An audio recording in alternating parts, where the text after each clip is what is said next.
Good afternoon and welcome to the latest edition of the Stargate Universe Sci-Fi Cult Classics documentary.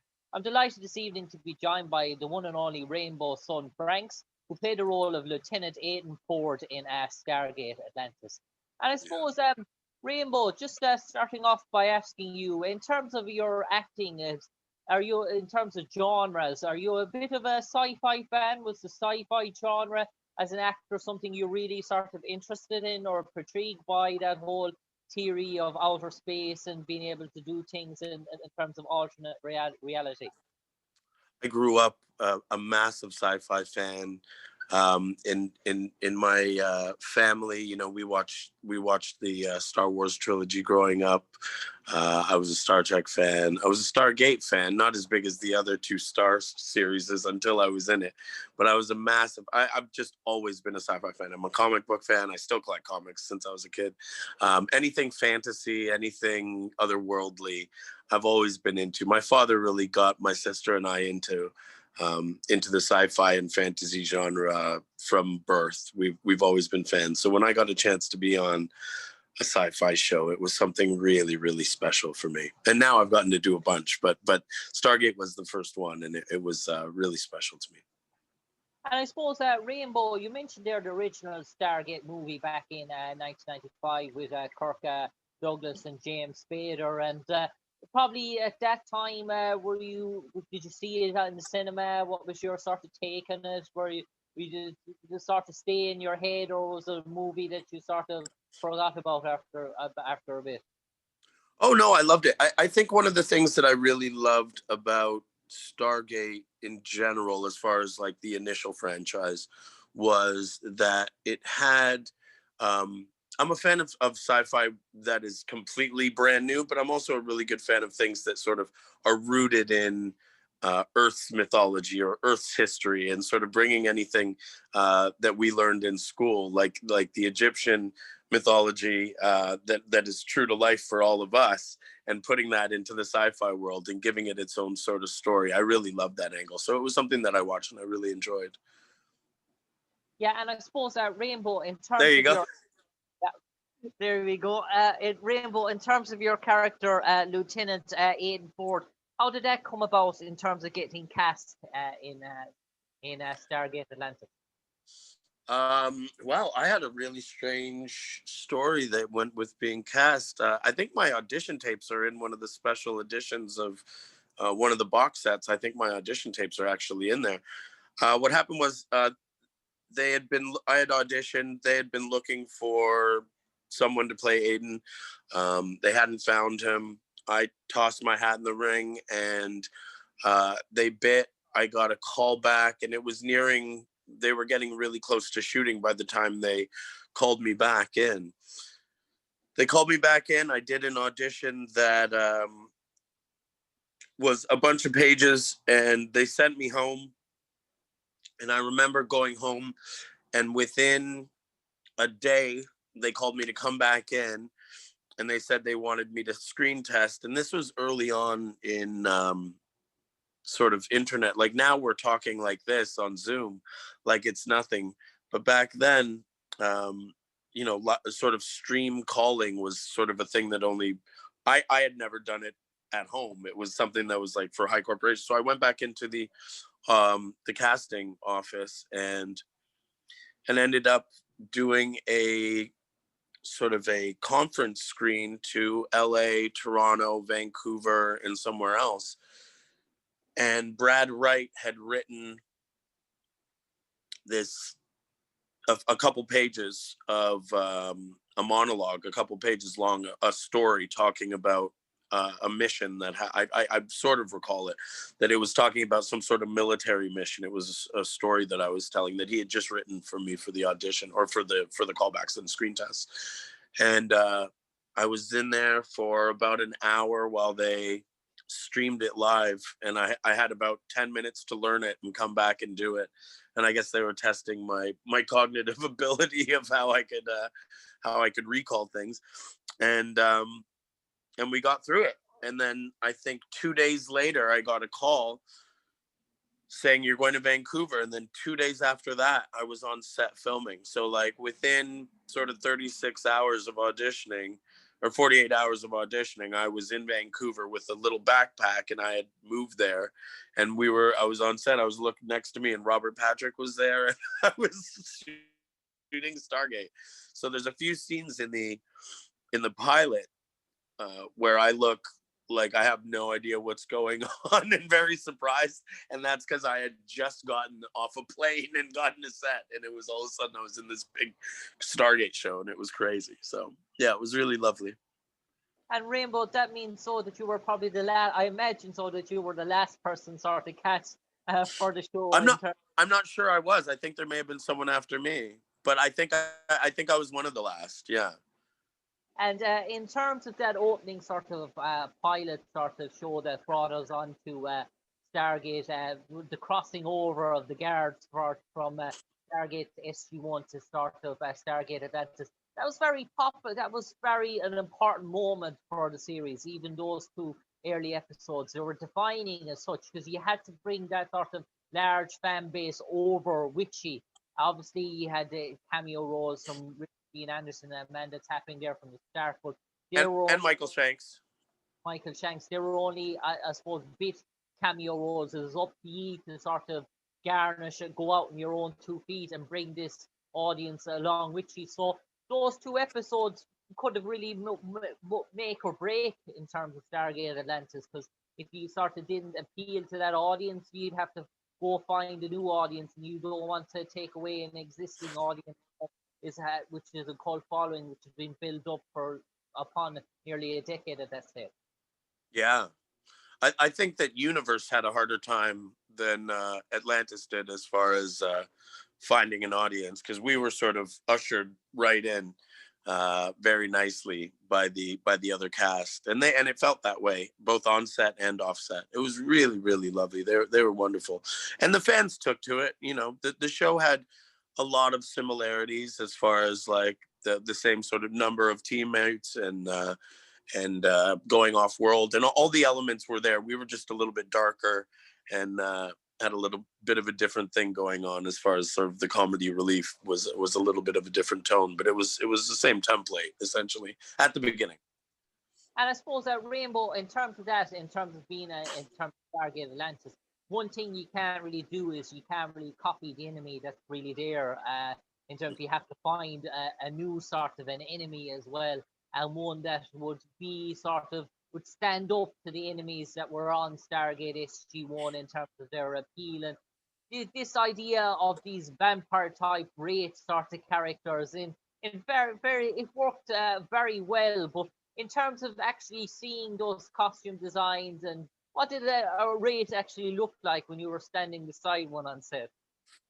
Well, I mean, the Wraith, first, we didn't see the Wraith. We saw the Wraith Queen, and we saw sort of the higher ups, because they had different looks. The soldiers looked different. You know, they didn't have sort of the human look. They had sort of armored faces.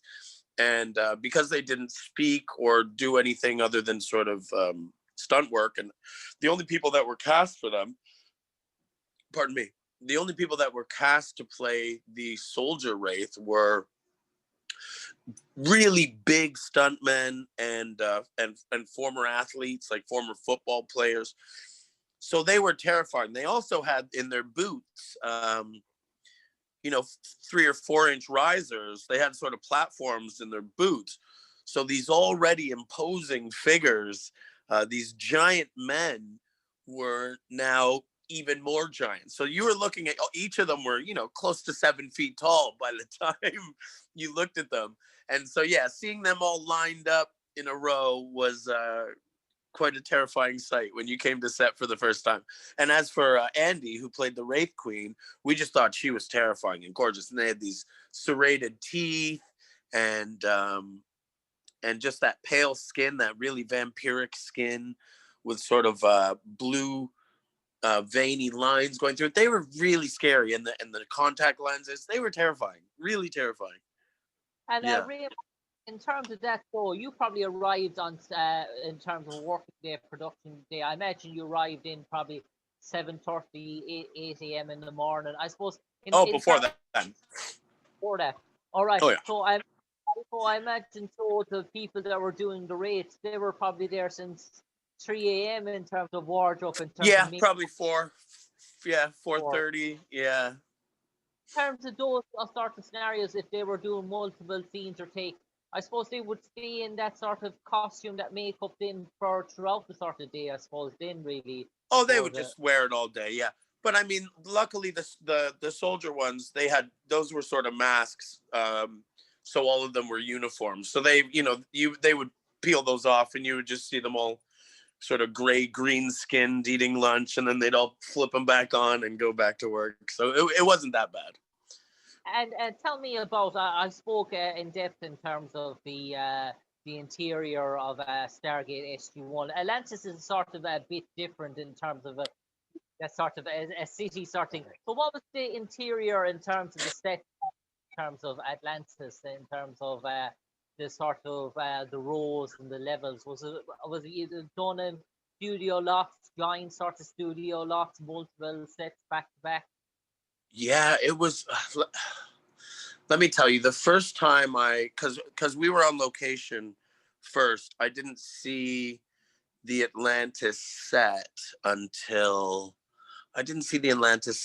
maybe the second week, I think, of shooting. I think we came in on the second week and I got to be in the studio because we were on location for the first week. And it was so beautiful. I remember walking in, and I got to walk into the gate room first, and it was an emotional experience. It was so breathtaking. They had these. First, you see the giant gate. Oh, I'm wearing my original shirt for you today. Cheers. I'm I walked in. I walked in the doors, and there's the giant gate that you see, and it was amazing because it was the new gate you'd never seen. It was new colors, new chevrons, new everything. It looked amazing. It was giant, and that was gorgeous. And then you turn to the other side, and there's this sort of burnt copper orange staircase with silver trimmings. Everything was immaculate. The detail on that set was immaculate.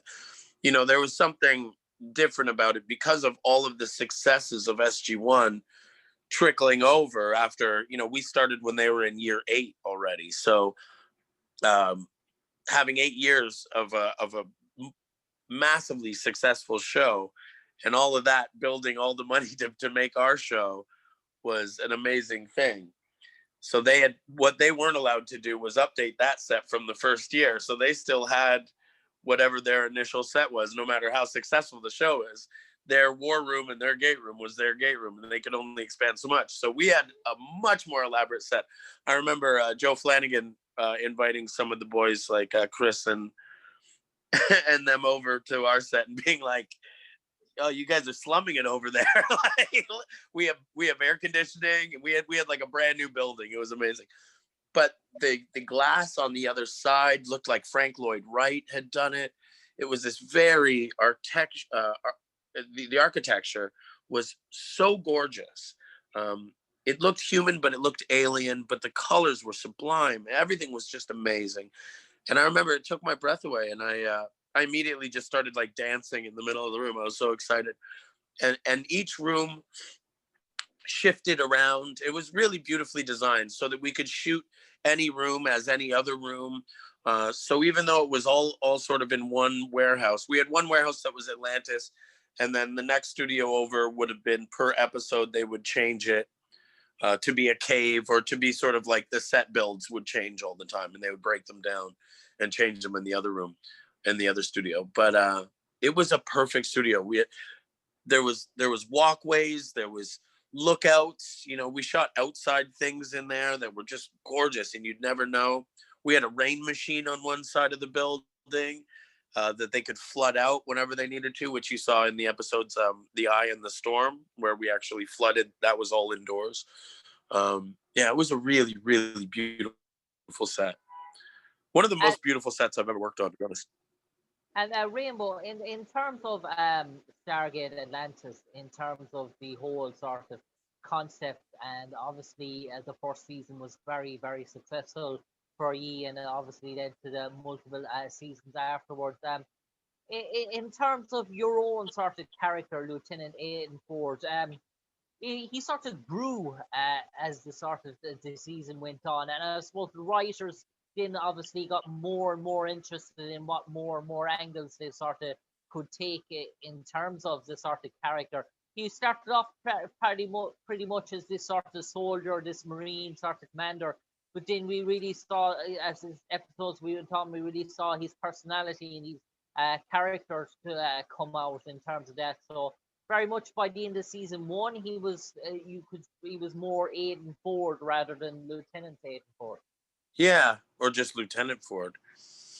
Yeah, he was, and they still didn't really give him enough, until you really started to see who he was once he was on his way out. I found once he had sort of transformed in season two, was where you really sort of rounded out the picture on him, and by then it was too late and he was gone. So it was unfortunate that they didn't give him enough to do initially, but he was there, and I feel like he represented something that now people have come back to me and said, I really loved what you did. I didn't really get it at the time, but upon rewatching the series, Aiden has become a real favorite of a lot of people. And one of the reasons for that is that everyone always goes through the Stargate and they act like it's normal on both shows. It's always just been this normal thing.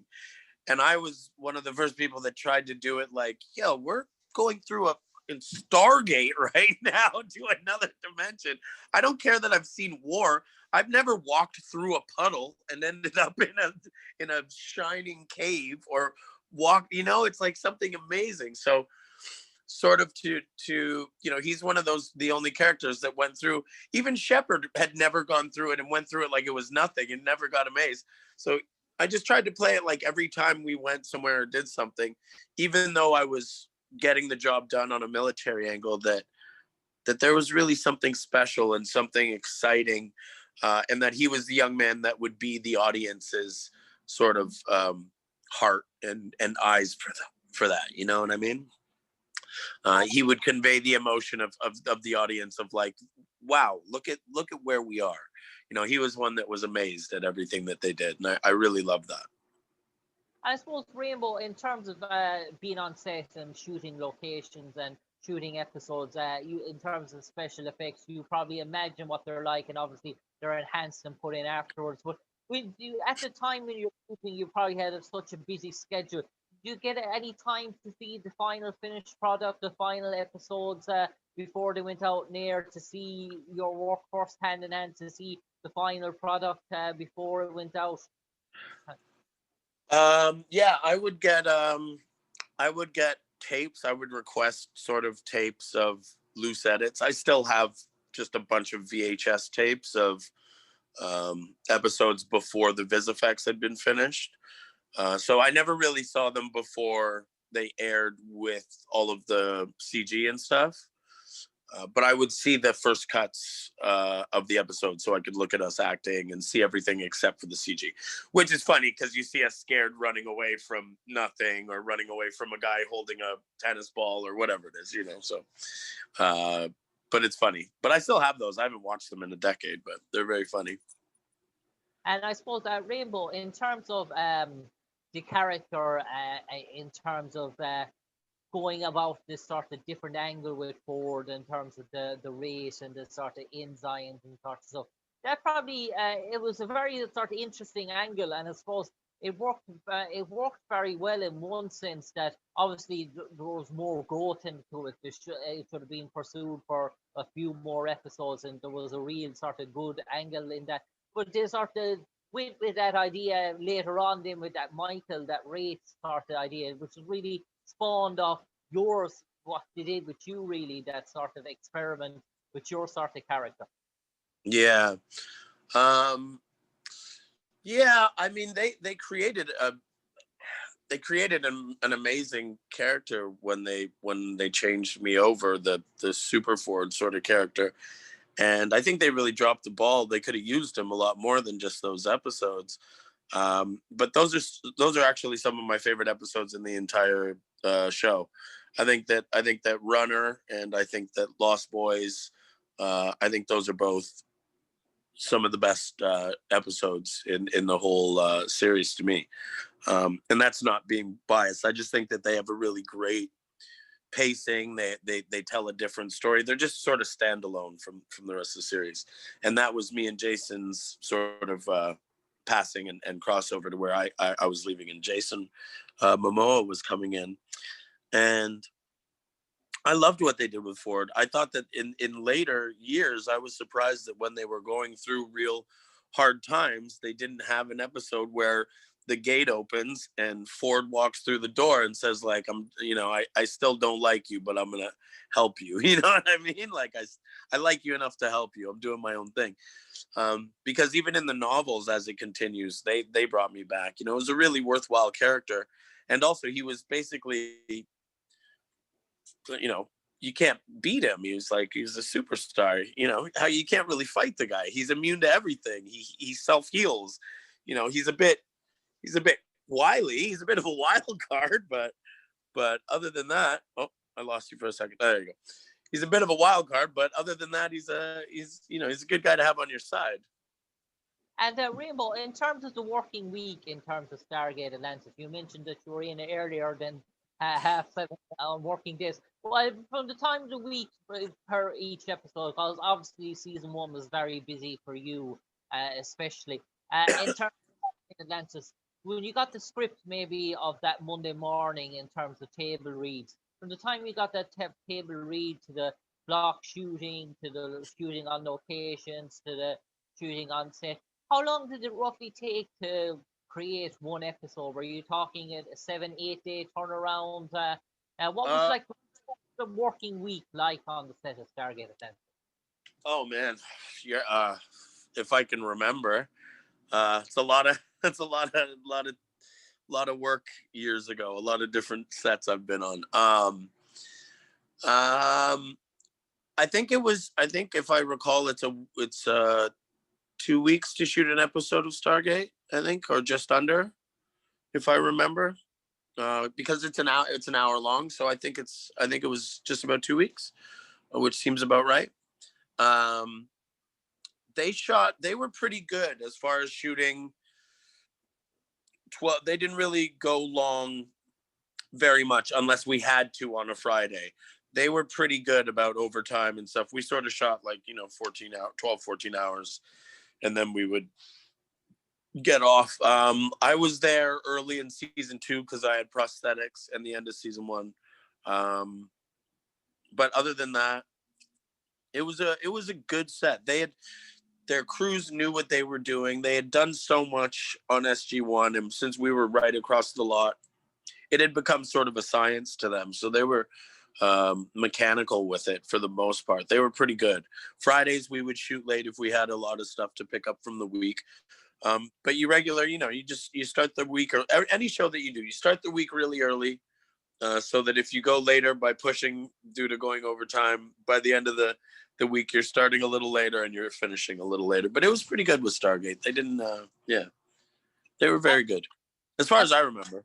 I suppose, Rainbow, you mentioned there the Stargate was one of your sort of first projects, and I suppose you had the sort of 2 seasons in it. And in terms of that, when you came off Stargate to pursue other projects and other opportunities, did you find being involved in Stargate and having that credits and having that on your resume, it opened up more avenues for you in terms of other sort of opportunities? Is it a major player to have Stargate on your resume when you're applying for roles? That's a very interesting question. I think in the industry a little bit, but back then sci-fi wasn't the same as it is now. It wasn't like sci-fi now is like, it's worth so much now.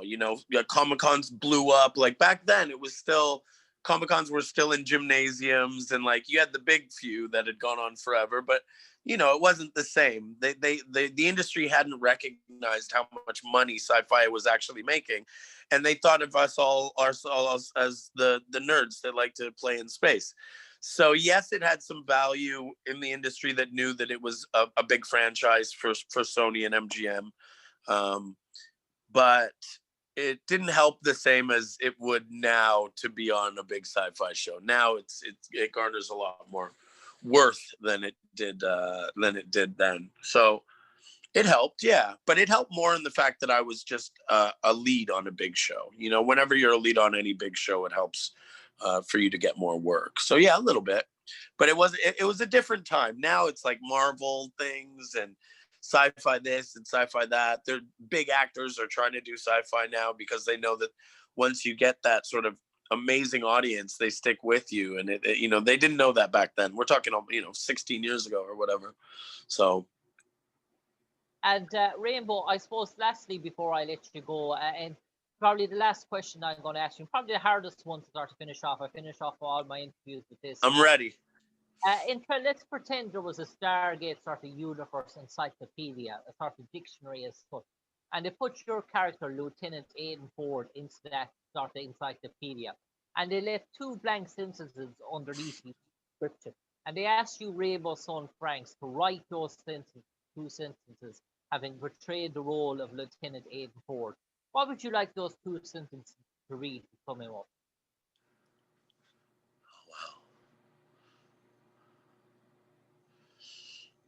It's a descriptor. I'm just writing a descriptor.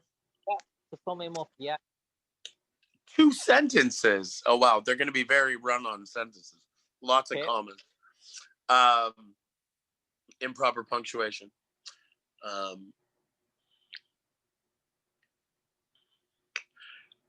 Wow. Bright-eyed and in wonder. He did his job well. He was the... he just wanted everyone to love him. And in the end, he was one of the only Marines that was ever left behind. On that note, Rainbow Sun Francks, an absolute pleasure talking to relive your memories of playing Lieutenant Aiden Ford in Stargate Atlantis, a really prominent role as such, reveling in those sort of memories sort of years on. And no doubt, who knows, maybe the Stargate franchise rumors are there's more projects in the pipeline in terms of Stargate, and who knows, a cameo role might be on the horizon for Lieutenant Aiden Ford. He wasn't killed off, so he's still there. He's still alive anyway. So bring back the crazy. Bring him back. He's out there somewhere, so he just has to be found. So who knows? He might be in a Gaul sort of sarcophagus somewhere, just waiting. Oh man, imagine. But don't let him out. Rainbow, a pleasure talking to you today, and we wish you all the best in 2021, and no doubt lots of more projects on the horizon for you. Thank you so much. I'm really happy to speak with you, and I really appreciate your time. And please stay safe and keep everyone that you love safe. Yes, thank you, Rainbow. Take care. Absolutely. I'll see you soon. Bye.